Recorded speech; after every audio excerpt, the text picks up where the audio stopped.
Hey, you guys, welcome back to another episode of Speak Out with Christine Jurgen. I mentioned this on my stories, so if you follow me, you probably know, but we're having a conversation about IVF today. It has been in the news, especially with what has happened here in my new state of Alabama at the Alabama State Supreme Court. And so I decided to get somebody on who knows how to talk about this more in depth than I do, and from a perspective that is one that maybe you haven't heard yet. Today's guest is Katy Faust. Katy is the founder and president of Them Before Us. Them Before Us is a global movement defending children's right to their mother and father. She publishes, speaks, and testifies widely on why marriage and family are matters of justice for children. And it's a very unique perspective because a lot of times we hear of different rights and different injustices and people that are being advocated for. And in this case, Katy is solely advocating on what is best for the child or the embryo in the case of IVF.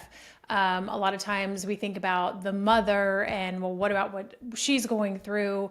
What about this case? What about this scenario? And Katy says, look at it from the perspective of the child. And I think it's a really interesting one, and it challenges me to think about IVF in ways that I hadn't before. So I hope that you guys will go into this episode with an open mind. I hope that you will follow Katy and Them Before Us and just kind of see whether you agree with her or disagree with her. I think she's going to be somebody really good for you guys to follow just in order to be able to see a different perspective. Maybe she does change your mind. I'm not sure. This episode does get cut short. I know it's an hour long, but we could have continued talking forever. I had so many more questions I wanted to keep asking her, and maybe you guys can submit some in the comments. Make sure you guys like and subscribe, but submit in the comments. Let me know what you think. If there's any questions that I need to ask on the next episode, because we did confirm that we're going to do a part 2.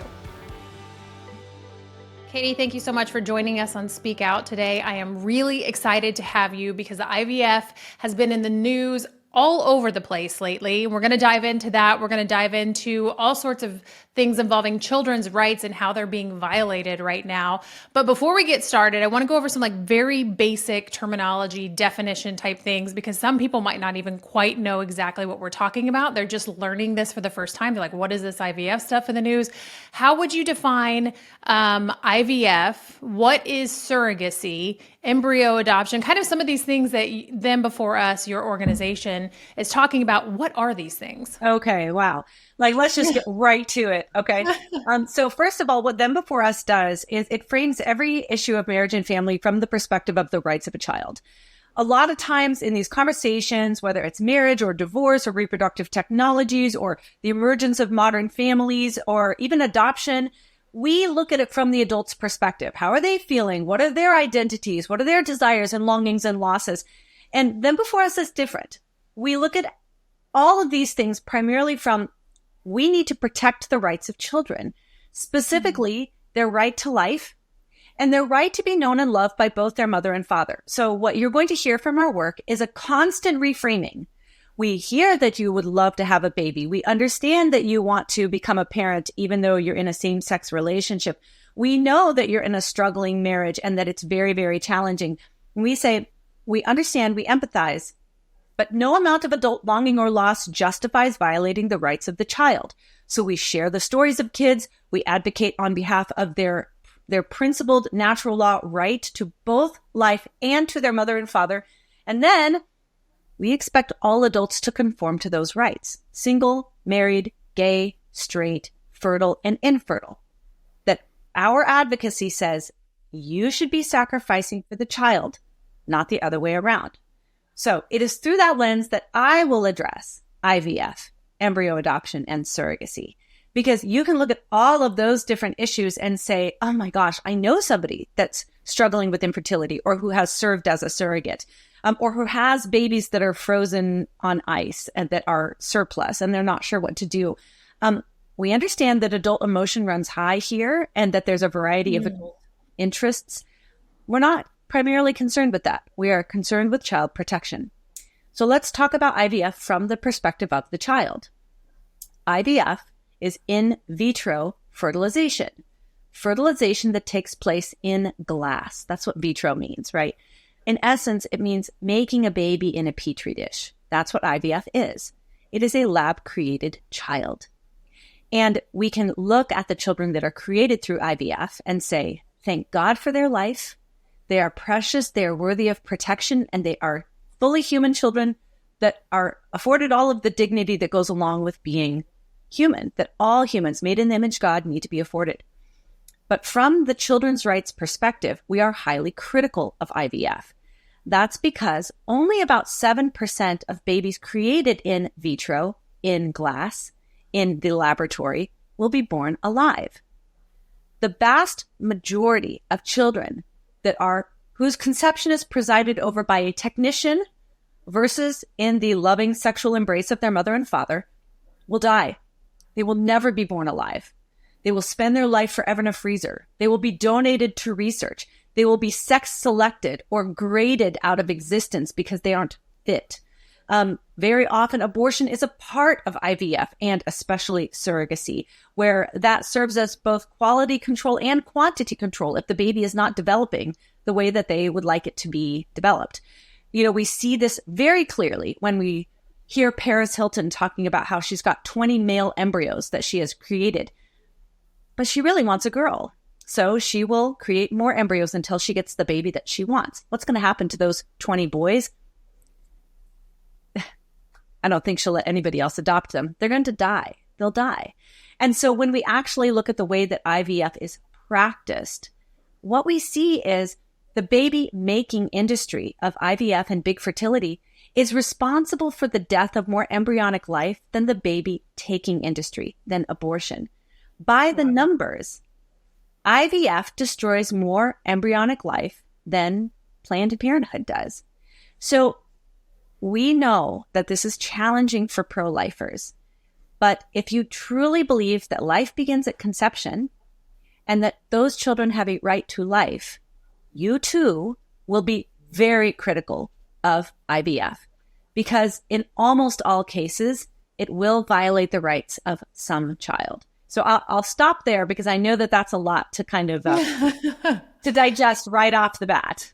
Well, I'm learning a lot because I can say that I don't really think beyond the past couple of years, I haven't really given IVF much thought. I'm very fortunate in that I was able to conceive naturally, and I don't take that for granted by any means. And I know that there's a lot of women struggling. So I do, this is a tough conversation to have because, like you said, emotions do run high. But there was a quote you just said, and I'm going to try to recall it. You said, "No amount of adult longing or loss justifies violating the rights of children." Right. And I think that is so incredibly powerful because a lot of times we hear these things. It's like, well, what about this woman? Or what about this woman? Do you think she should not have kids? Do you think and we'll get to all of that. But IVF is like really highlighted right now in the news because of what's happening in Alabama. Right. I have people messaging me. I live in Alabama. I just moved here in September. So I've only been here about 6 months, and they're saying, what's going on? And I'm like, hey, I'm a new resident. I don't know what's happening yet. I'm barely getting to the point where I don't have boxes in my house, right, let alone paying attention to what's going on right now. So can you explain to us what is actually happening in the state of Alabama with the Alabama State Supreme Court? Yeah. And let me slightly back up if you don't mind. Sure. This principle that children have a right to life, and then we take it a step farther and we say children have a right to their mother and father. And that's really kind of the lane that Them Before Us occupies that not a lot of other people are talking about.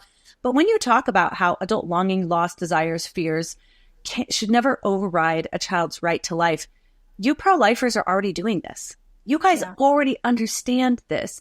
You're counseling the people with unplanned pregnancies or with that scary medical diagnosis or whatever. And you're saying, we will walk with you. We will empathize with you. But just because you feel unprepared, or just because this interferes with your plans, or just because you're afraid, that doesn't justify violating your child's right to life.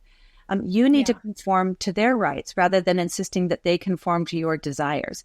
So really, we're just taking that same mentality into the baby making industry, that no child should lose their right to life just because you long to be a parent. That's not how a just society operates. So what's happening in Alabama? Well, quite frankly, one of the most consequential rulings on the pro-life side of things that we've ever seen. What the Alabama Supreme Court decided the week before last was that 3 different couples whose frozen embryos were accidentally destroyed could file suit under a wrongful death claim. In essence, it said that these are just as much children as a 2-year-old or a 5-year-old that was killed in a traffic accident. And so it humanized unborn babies even if they're outside the womb, in a way that no other ruling really has. And so at first, it was this massive pro-life win. But then we saw an awful lot of confusion on behalf of people that are on the right, yes, the head of the Republican Party, and even people that claim to be Christians and pro-life, who unfortunately are getting this wrong. You know, the response to this is not, oh, we need protections for IVF, which, let me just say, I just published an article this morning at World Magazine, World Opinions, that talks about the parallels between abortion and big fertility. And what we're seeing before this announcement came out, we were seeing a variety of efforts from Democrats, from the most progressive politicians in our national landscape, promoting things like the Right to Build Families Act, which is protecting IVF access. Now, in their mind, they're doing it because, well, they're doing it along the same veins as their protection of abortion. They're saying this is a reproductive rights issue.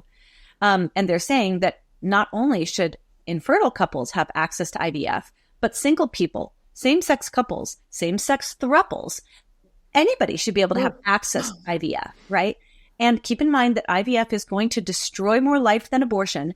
But now this idea that there is a right to reproductive care, to reproductive access to IVF means hundreds and thousands of children are also going to have their right to their mother and father severed as well. So in the wake of this Alabama Supreme Court decision, unfortunately, we saw a lot of Republicans, in essence, reinforcing those progressive narratives that adults have a right to IVF, that it needs to be protected. And yet, that protection is always going to come at the expense of children's right to life, and always, very often, at the expense of children's right to be known and loved by both their mother and father. So that kind of brings us up to speed to where we are today. Unfortunately, this ruling didn't shut down IVF clinics in Alabama. They can still operate should they operate ethically and treating each embryo with personhood, correct? Because a lot of people are like, well, it's shut down. Nobody can do anything. I was in the process of this. Whether you agree it's right or wrong, we're in the process and now like I'm in limbo, but they can operate. They're just choosing not to. Right. And that really should tell you everything that you need to know about the IVF industry, that if we recognize life as beginning at conception, they will, not that they cannot, they will not do business in that state. You could conceivably create only the number of embryos that you intend to immediately implant, and then you won't selectively reduce any of them, that is, abort them. You're not going to grade them out of existence. You're not going to discard the boys or the girls. You're not going to freeze them perpetually. You're going to treat them as humans. And if you do, big fertility leaves.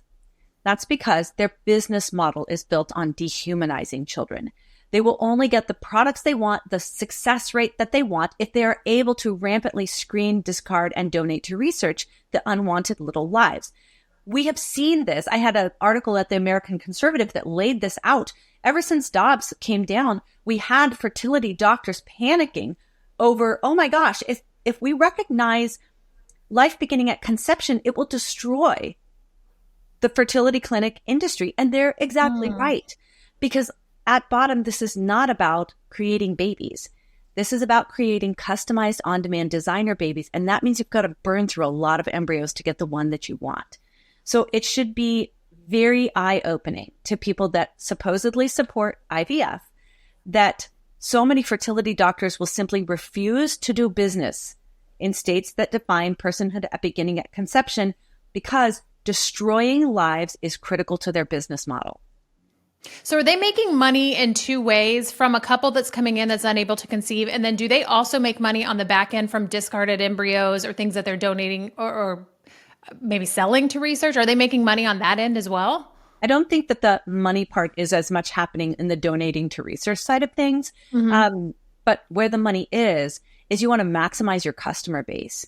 And it's just not financially feasible. Like that scenario where you're only going to create the number of embryos that you intend to immediately implant, and then you're not going to grade or discard any of them. You will carry to term whatever children take, in that what you're talking about is a drastically reduced success rate for the fertility clinic. And there's sort of a rat race among fertility clinics to say, this is our success rate. You know, ours is 35%, ours is 45%. And of course, that's for younger women. The older you get, the your rates of success with IVF are incredibly low, right? It is a lot. There's a lot of false advertising going on here. But the truth is that not a lot of people have the money to, every single time they want to do a transfer, to go through the $10,000 or $15,000 to fertilize the embryos and then transfer them immediately. It's much more cost beneficial to create 20 embryos, right? Grade the 10 away that don't look as fit or aren't the right sex or don't have the right hair color or eye color. And then you've got the 10 embryos that you really want. And then you're going to implant 2 of them. You'll store the other 8. And then when that implantation of those 2 doesn't work, which it very often does not, then you can go back to your reserves. So that actually is the way that most people are able to get into IVF. Most people don't have the money to do $10,000 to $15,000 every time they want to attempt implantation. Better to do the $10,000 to $15,000 or more once. And then the, implantation, thawing and implantation, which is a much lower cost. So the bottom line is that they will reduce their customer base if they can't freeze and discard and grade embryos. And it is going to look a lot worse in terms of their success rates. So it's just money related. That's really what it is. Yeah. So what's interesting to me is a lot of women who are even pro-choice, who maybe have gone through IVF, they even struggle with what to do with frozen embryos or, do they discard them, whatever, because they know deep down that that's actually a life. So it's an interesting line of thinking when you think about it that way. But when they are experimenting on these embryos, what kind of experiments are they doing? Yeah. What's so mind-blowing is they'll take those unwanted surplus, less than grade A fitness embryos, and they'll donate them to research. What kind of research? To improve fertility services. So what they're doing is they are destroying little lives so they can create other little lives. The little lives that they have that are being experimented on are going to go to advance somebody else's ability to create a hyper customized child in the future. I mean, it doesn't make any sense unless your God is adult desire. If your God is adult desire, then of course you're going to require these child sacrifices. So it's just ironic, that in the name of improving fertility services, you're actually destroying the lives that could easily grow up to be beautiful children. And I think you're right. There's a lot of cognitive dissonance among people that have to figure out what to do with these babies. You've got to detach from them. I've read stories of women talking about what to do with these surplus embryos, and sometimes they'll donate them to research. Sometimes they'll donate them to another family. You see them working so hard to detach, going, I know that these 3 embryos are genetically identical to my kid that's eating Cheerios at my kitchen table, that's 3 years old. And there's really no difference between their connection to me and her connection to me. But they're not my children. I just have to keep telling myself they're not my children. They're somebody else's children. And I'm like, gosh, that might be how you look at it. But at Them Before Us, our work is built on cataloging and telling the stories of children created through big fertility who lost their mother or father or both through these commercial processes. And even if the adult doesn't think that's my kid, very often the kids think that's my mom or that's my dad. So detach all you want. There's a good chance that your kid is not going to have similar detachment. Wow. So I'm going to do what they do to me in the pro-life movement. They give you the hardest cases, right? They're like, well, what about the 10-year-old who is pregnant, but she's also in a wheelchair and she's blind? They want to go with the most difficult, hardest cases to justify everything. And I know that there's women listening right now who are like, I've conceived via IVF. You should be asking this. You should be asking that. So on their behalf, I kind of want to say, what about the woman who maybe is a cancer patient and is doing chemo and, just genuinely cannot conceive, or somebody along those lines of like, are they just not supposed to have kids? Yeah, that's a good question. And that use of what we call edge cases, right? That is a wedge that is constantly used, I would say, on all social issues, from abortion to IVF to like same-sex parenting, they always will pit the most favorable, situation with the most unfavorable situation to make you say, choose, right? So I think that we need to know how to respond to those cases because there are real questions out there. But we always have to come back to the principle, like, okay, just because, less than 1% of abortions take place in the case of rape and incest, the vast majority, blah, blah, blah. Okay, so I think you're right to ask about the edge cases. So there are certainly scenarios where a woman cannot get pregnant because she had uterine cancer and she had a hysterectomy and now she's not able to carry her own child. And so what do you do?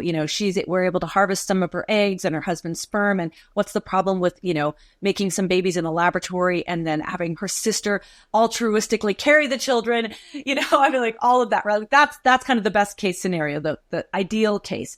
Well, to me, at Them Before Us, we say, you're suffering. In fact, in all of these different marriage and family situations, there is adult suffering. I mean, when I am not children's rights activisting, my husband and I do marriage counseling. He's a pastor and we've been doing this for a couple decades.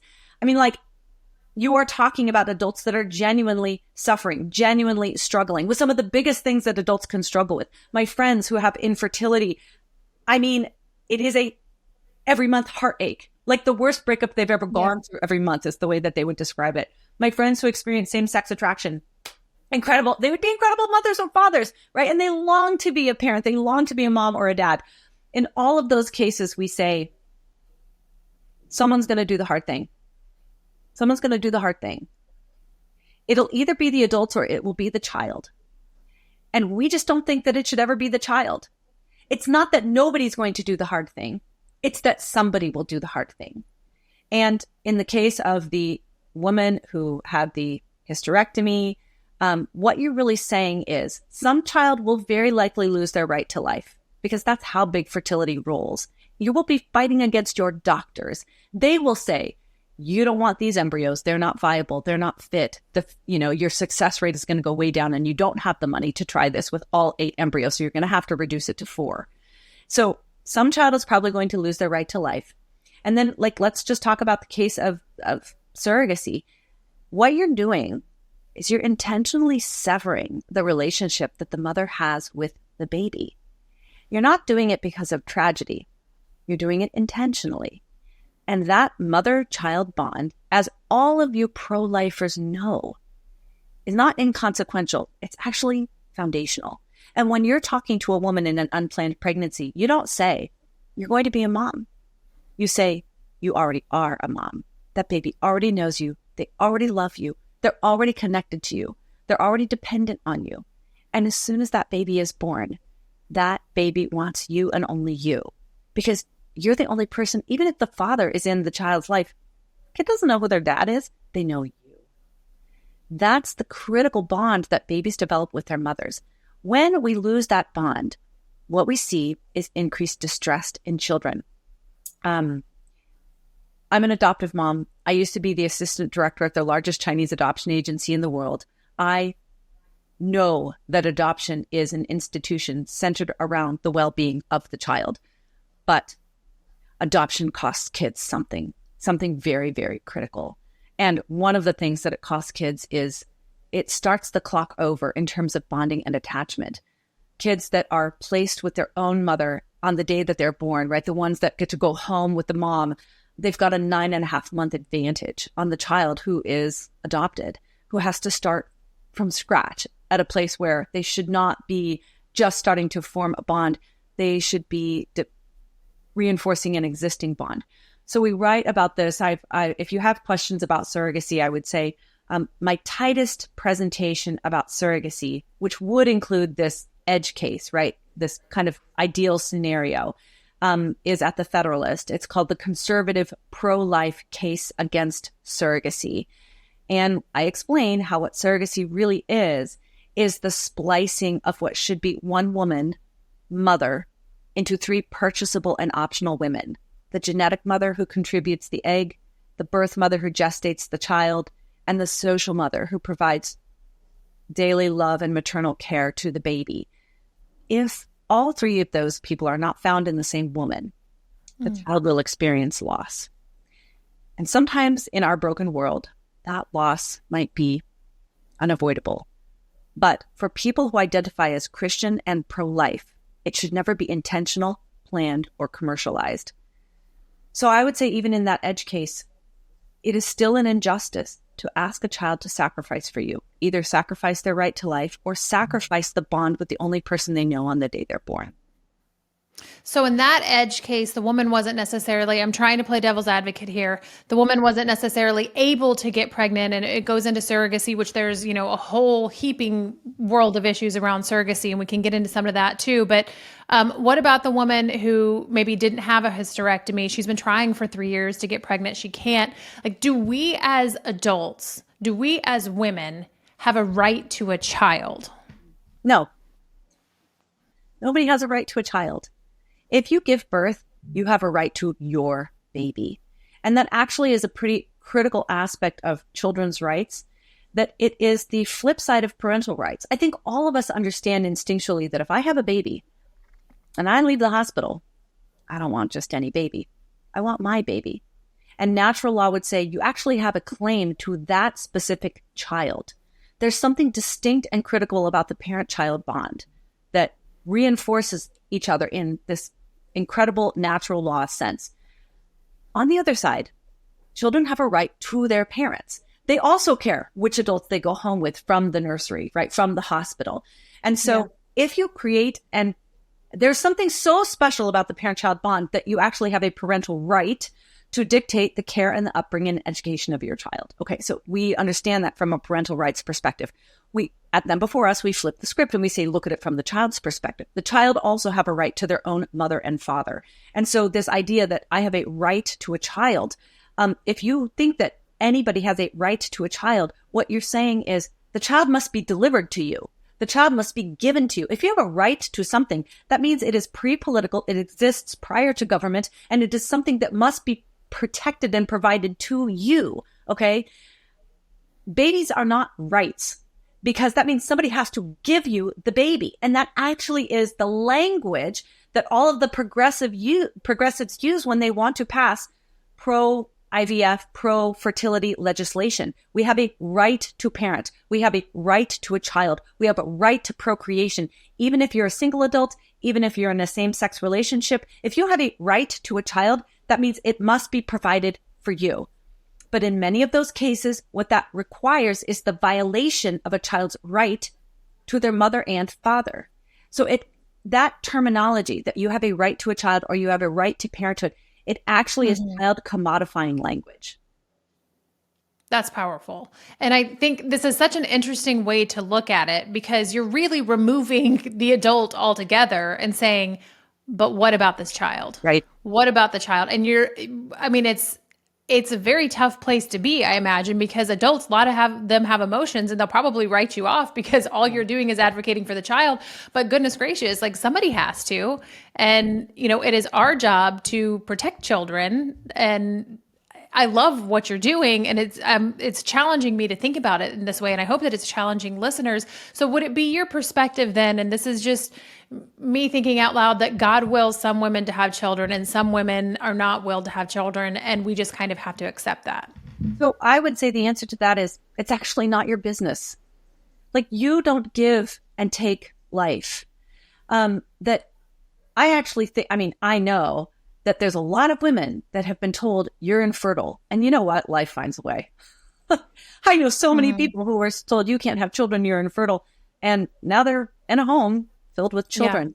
Yeah. But it's not our business. Like, fertility, I don't mean to diminish it like that, but I'm not saying, please operate within your area of responsibility. If you're dealing with infertility, good God, don't go to an IVF doctor, go to a NAPRO technology doctor who actually will diagnose your underlying fertility issue and heal your body.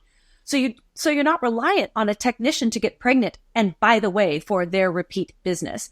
If you go to a doctor that actually heals your endometriosis or figures out how to increase your husband's sperm count, that actually exempts you as a customer from IVF. And by the way, the NAPRO technology doctors on a lot of different occasions have much higher success rates than IVF. So do what you can within your responsibility to have children of your own. One of the best ways you can do that is to have children early.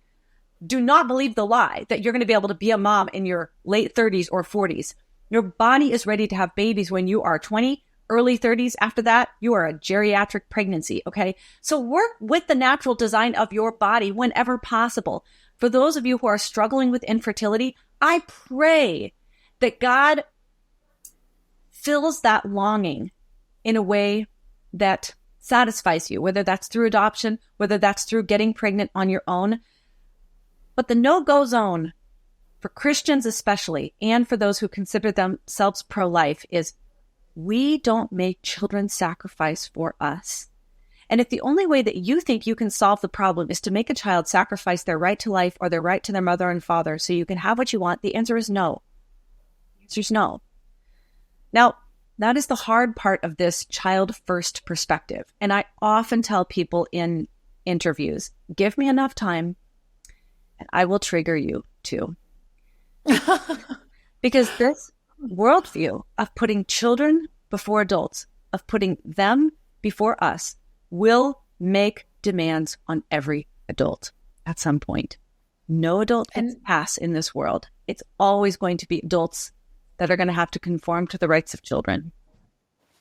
Yeah, this is a very challenging thing. And I hope that everybody's listening is doing it with an open mind and listening to what Katy is saying, because it's a perspective that's not often shared. You know, we hear things on the news. I know Megyn Kelly went on and said, if it weren't for IVF, my children wouldn't be here, as if we don't care about her children. Obviously, children who are already here, we know we love and support, and we want the best for them. And they're just as valuable as any other child. You touched on this just very briefly in something that you were saying about, you know, the difference between NAPRO doctors and fertility doctors or IVF.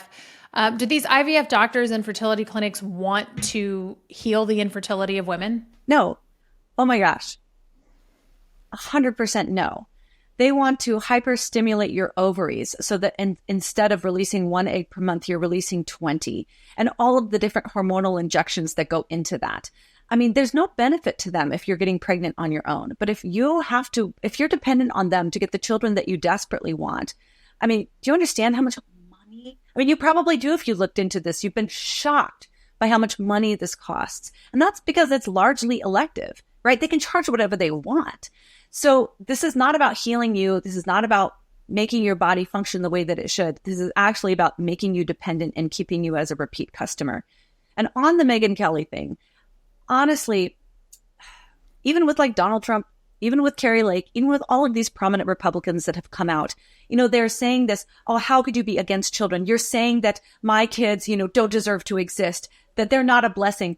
I'm like, it's quite a defensive straw man, because we're not saying that Megyn Kelly's 3 children shouldn't be here. We're saying the other 93% of kids that didn't make it through the process deserve to be here too.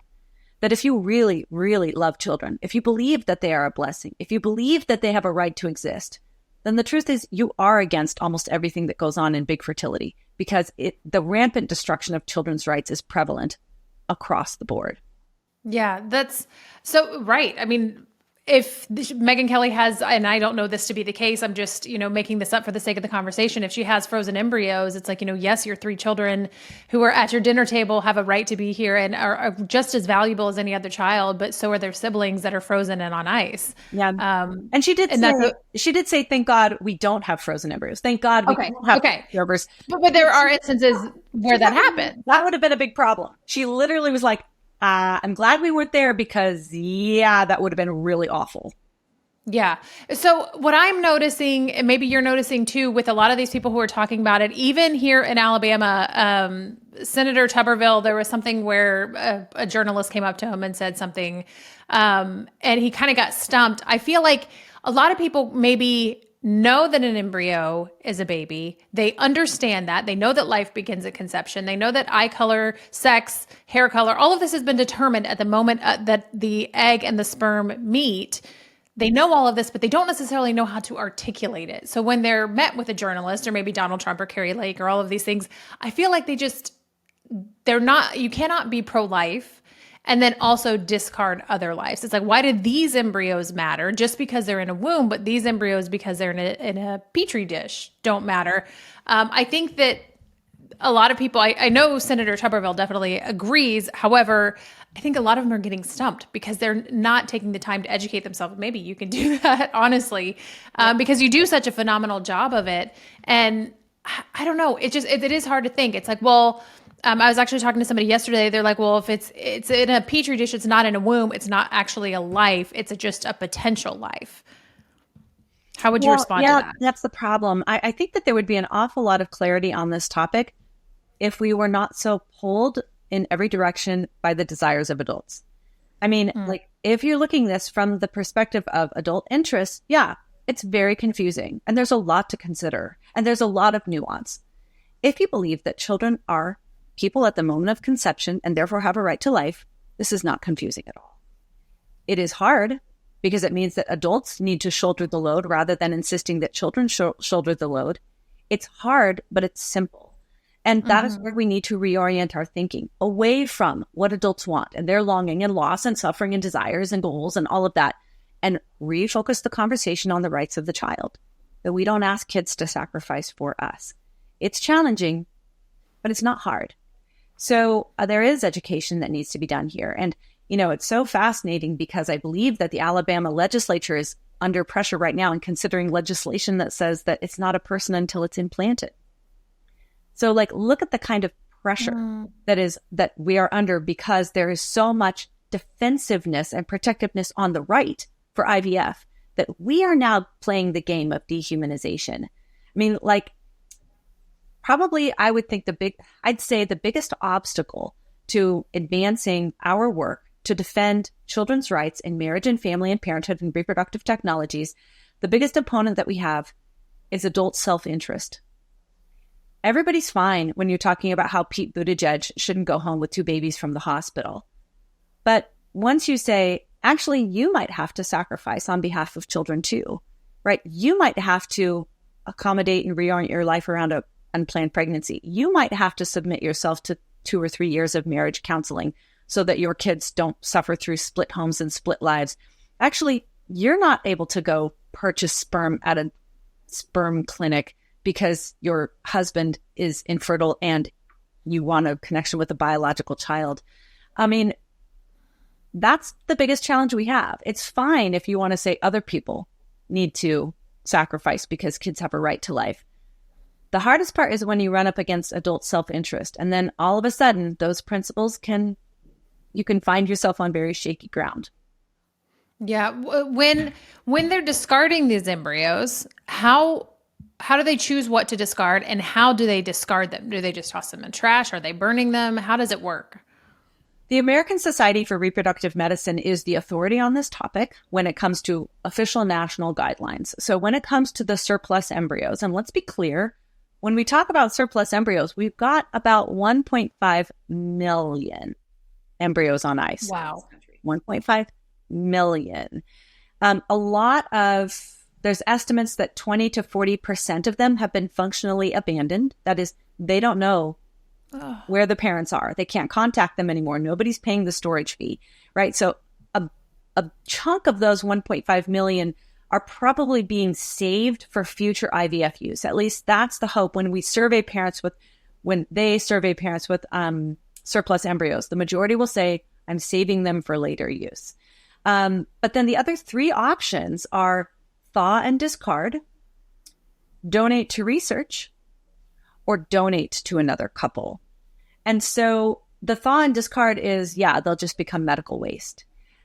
The donate to research is they will be experimented on and then become medical waste. And then there's the option to donate their embryo to somebody else, in which case those transactions are actually covered under property law.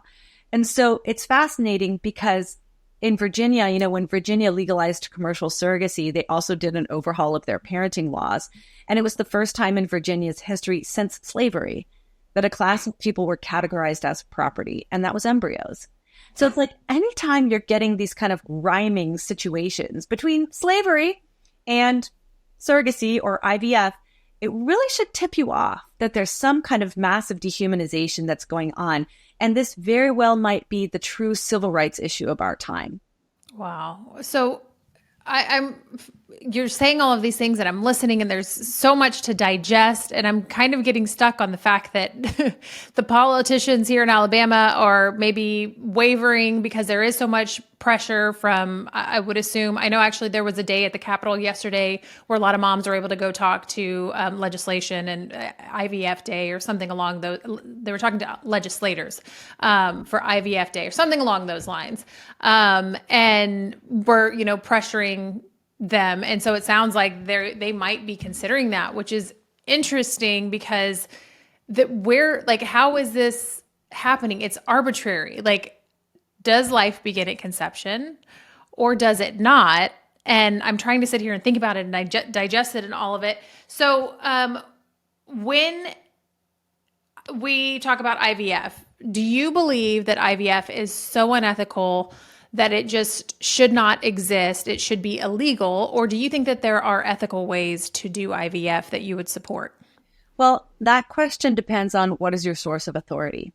So if you want to answer that specifically from the perspective of the authority of children's right to life, right to their mother and father, and I would add right to be born free and not bought and sold, then you take most of the money out of it, at least the money when it comes to like paying a surrogate or paying a sperm or egg donor. And they're not donors, they're sellers. Nobody's donating sperm or donating eggs. Everyone's buying and selling. But you could use your own gametes, your husband, your wife, create only the number of embryos that you intend to immediately implant without any genetic screening and no selective reduction, even if you put in 2 embryos and then they twin and you've got quadruplets.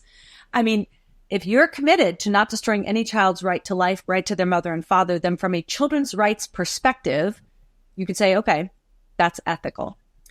If you want to look at it from, there's definitely sources of spiritual authorities that you would need to check in with. For example, the Catholic Church would say this is absolutely outside of our teaching.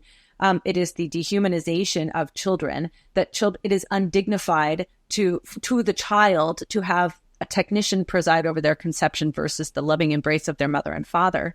There are certainly ethicists who say it is unethical to assemble the child in a petri dish, that just that act is going to dehumanize the child and disregard the imago Dei of the child. So you're on pretty shaky ground no matter where you look. Is it possible to do IVF without violating children's right to life, right to the mother and father, right to be born free? Yes. It is, but the reality is that scenario is so cost prohibitive, it is very rarely done. So doctors, it's about money at the end of the day and how much they're going to profit. Mm-hmm. And if it doesn't make sense for them, they're not going to want to do it. And it's about affordability for the parents. A lot of people go into debt just to do one round of like baby assembly.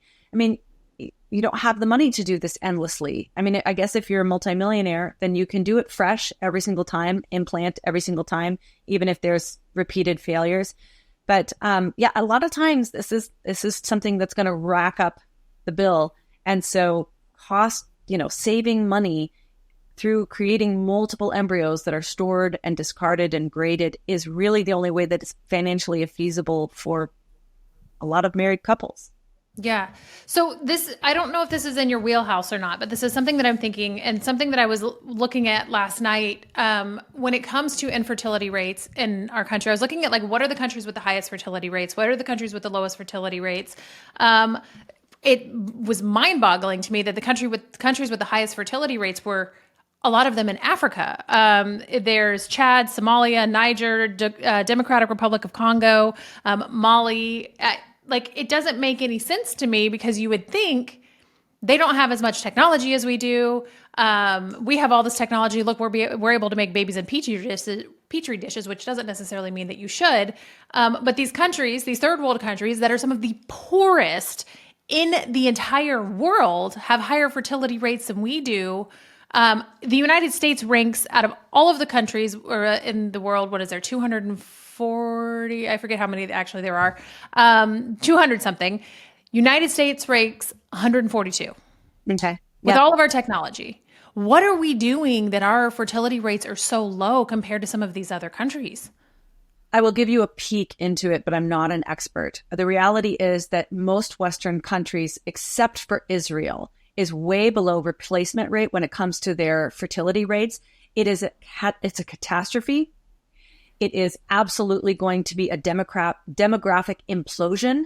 It is going to wreck, for example, all of the pyramid of the welfare states and Social Security and things like that is built upon a very large population of young people that are going to be able to feed up to the people at the top who need all of those benefits that we've promised them. What it's doing is it's inverting that pyramid.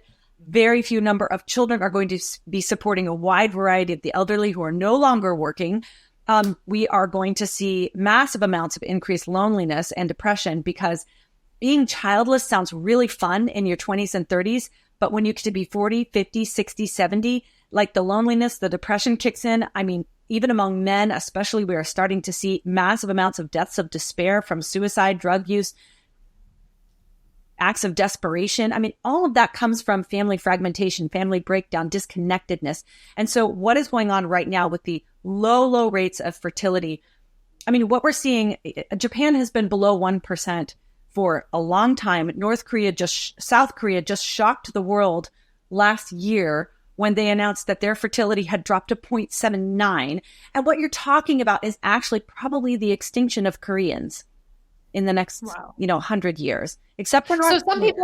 Katy, some people might say this is a case for IVF and say, well, if the rates are like this, we need IVF, we need to have more babies. Yeah. But to me, I'm thinking like, well, why is it like this? And why are so many women infertile? Yeah. Like, is there something causing it? Are we causing it ourselves? Yeah. So primarily it's not a fertility problem. This is not an issue of fertility. This is an issue of how do we think about children and what are we prioritizing?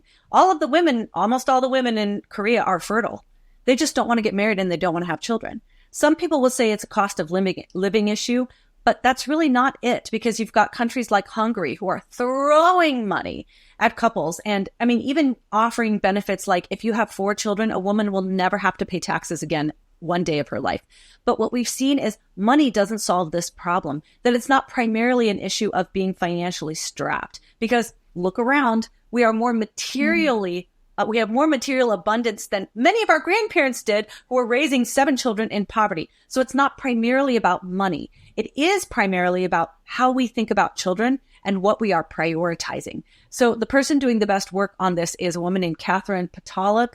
She's about to come out with a book called Ruth's Children. I should know this. But really, she's looking at the women that are bucking the trends, the fertility trends. Who's having children? Overwhelmingly, it's religious women. Because the narrative that society tells you about children is they're going to take your career, they're going to suck away all your fun and freedom, and they're bad for the planet. Right? Those are the narratives that we're getting about children. Like now it's becoming a moral choice to be intentionally childless, right? It's good for your career. It's good for your own freedom. And my gosh, like humans are really just parasites on the planet and it's going to contribute to global warming. That is all totally false, by the way. What is true is that children are good for the planet. We don't have an overpopulation problem. We are about to see an implosion with depopulation being the number one thing that's impacting our economy, our national security, everything. And it is the narrative that we tell about children, like they're actually good. They're good for the planet. They're good for you. They're good for your marriage. They lead to more fulfillment and happiness. Brad Wilcox just came out with a book last week called Get Married. He's got an entire chapter on parenting. It's called The Parent Trap, about how parents are actually the most happy, the most fulfilled than people who are unmarried and even married people who don't have children. So everything that we're telling young people, especially about children, is flat wrong. And that is what's contributing to declining fertility rates, not economics, not fertility problems. It is the narrative that we're telling people about children, an anti-life, anti-child worldview that is leading to what is probably going to be the collapse of several Western societies over the next couple decades. Fertility, like, this is not an issue of if we had more IVF, if we had more surrogacy, that would fix it. It doesn't. Emma Waters has done some great reporting on this at the Heritage Foundation. She will tell you, she'll look at availability of fertility treatments. It doesn't touch fertility rates. So, okay, so when it comes to infertility, because like I said, some people would probably say, well, this is the case for IVF, and you're saying it doesn't even touch it. No. When it comes to, especially when only 7% of the embryos are actually born alive, like you said before, when it comes to infertility and how many people we have, I think it's 10% of women, 9% of men are considered infertile. Is that higher than it used to be? And are we doing something to ourselves in this day and age that we have higher rates of infertility here? The higher rates of infertility are due to the fact that people think that they can get easily pregnant in their 30s and 40s. Fertility is great when you're in your 20s. Generally, I will say generally great. That we talk about like 1 in 6 people struggle with infertility. Well, that's because we have lied to people, and especially women, and said, hey, you can do your career, you can get your master's degree, you can like establish yourself as a law partner, and then you can have kids.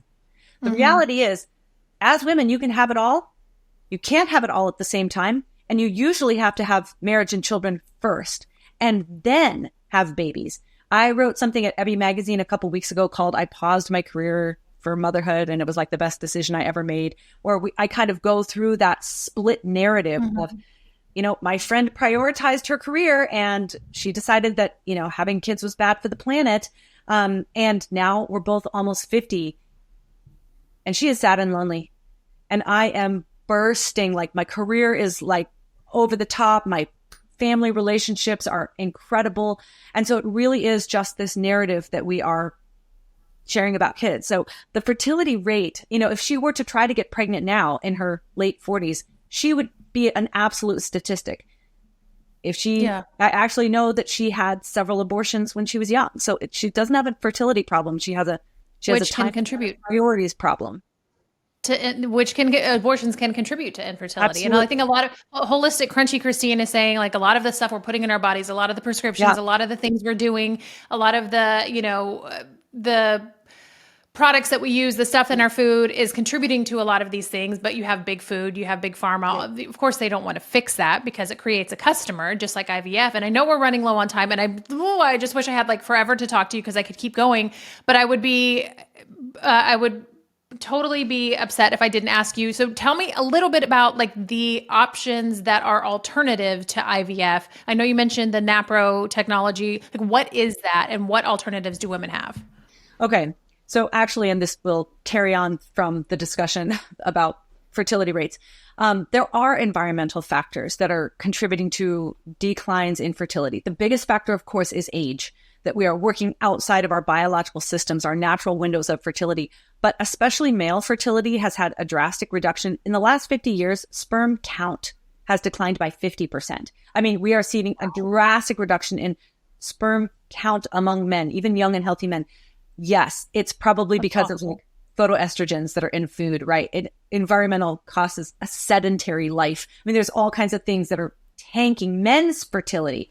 And that is something that things like NAPRO technology could help to address. There might be factors, health, lifestyle factors that could increase a man's fertility. So NAPRO technology is the best. And it's just an umbrella term for natural procreative technologies, where they do a comprehensive assessment of you and him and really figure out where's the issue. Because very often there's something that if they were able to seek and resolve, that it would sort of unleash your fertility capacity. So NAPRO technology is a variety of different things that treat a variety of different conditions. Outside of that, there are some fertility treatments that don't necessarily violate the rights of children. For example, like intrauterine insemination, right? Where you then, some people find that is helpful in terms of getting the sperm access to the womb. You know, we would say that does not necessarily violate the rights of children, even though there still are ethical considerations. And then from a them before us perspective, we say adoption. Adoption is always adults conforming to the rights of a child who has lost their parents. It's not children sacrificing for adults. It's adults doing hard things on behalf of kids. Now, that's a hard thing. As an adoptive mom, as somebody who has worked with, you know, hundreds of families in the adoption world, adoption is costly for the child, for the birth parents, for the adoptive parents. But when it is conducted in a way that elevates the best interest of the child, it is a means of restoring what has been lost for the kid. So I would just say, if you're struggling with infertility, you've got to square that circle in a way that means you're sacrificing for children and not the other way around. Yeah. So, okay. I'm just going to ask you right now, will you come back on for part 2? Because I still have so many questions. I know you have something coming up after this. I still want to touch on surrogacy. I still want to touch on adoption, all of these things, and go in depth on those too. I know IVF is in the news right now, so I tried to really hone in on that. And I may even have more questions, but I still have questions that I'm like, gosh, I could talk to her forever. And I think these are all very important things, but you have something that you have to get to. So will you commit to a part 2 for me? Oh, please. And you know what? You're exactly right. This is the perfect foundation to talk about surrogacy and adoption, because IVF is a point of moral confusion and surrogacy maybe even more so. So we should definitely have that conversation. Absolutely. Well, Katy, thank you so much for joining me. I wish I had all the time in the world. I'm excited that we can do a part 2. Thank you for kind of forcing all of us to challenge the way that we think about this, and sharing what you guys do at Them Before Us. Where can they find you? Where can they find Them Before Us? ThemBeforeUs.com. I'm on all the social medias. I'm on Twitter way too much. So much. We're on Instagram too, thanks to my fantastic social media handler. But come and follow us. Like, let us train you in how to look at everything from the perspective of the child. You guys are already doing it in matters of abortion. You just need to do it on this side of the womb as well. All adults should conform to the rights of kids. We need a generation of people that are warriors on behalf of children, not just on life issues, but on marriage and family issues too. It is literally at this point a matter of not just national thriving, but national surviving. I mean, we're at that point in terms of the health of our children and thus the health of our country. Yeah, whether you guys agree with Katy or disagree, I think she'd be a phenomenal follow. At the very least, she's going to challenge you, and you're going to be thinking about things in a different way than you've ever thought about them before. She has a book called Them Before Us, so check that out too. And I guess just stay tuned for part 2. Katy, thank you so much for joining us. Thanks for having me.